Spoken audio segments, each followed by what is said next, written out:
বাবরি মসজিদ বানানো নিয়ে একদিকে কিছু হিন্দুরা বিরোধিতা করছে, আর অন্যদিকে একটি হিন্দু মহিলা বাবরি মসজিদ বানানোর জন্য রড দান করছেন। ওগুলা রড দান করে দিবেন মাসি বাবরি মসজিদে? আপনার তো হেভি মুন তাহলে।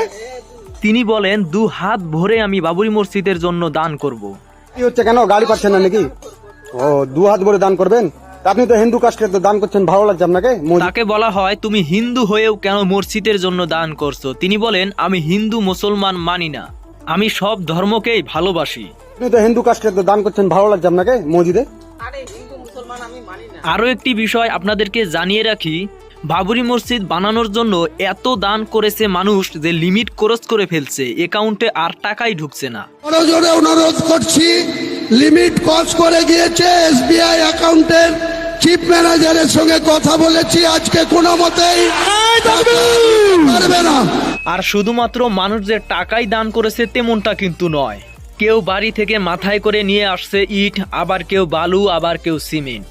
সত্যি আমরা সবাই স্যালুট জানাবো হুমায়ুন কবিরকে, কারণ তার জন্যই আজকে বাবরি মসজিদ নতুন করে আবার নির্মাণ করতে সম্ভব হয়েছে। তো আজকের ভিডিও এই পর্যন্তই, দেখা হবে আবারও কোনো নতুন ভিডিওতে। এই পর্যন্ত সবাই ভালো থাকবেন, সুস্থ থাকবেন। আর আমাদের ইউটিউব চ্যানেলটি যারা এখন পর্যন্ত সাবস্ক্রাইব করেননি তারা অবশ্যই সাবস্ক্রাইব করে রাখবেন। আর ভিডিওটি আপনি যদি ফেসবুকে দেখে থাকেন তাহলে অবশ্যই আমাদের পেজটি ফলো দিয়ে রাখবেন। ধন্যবাদ সবাইকে আমাদের ভিডিওটি এই পর্যন্ত দেখার জন্য। খোদা হাফেজ।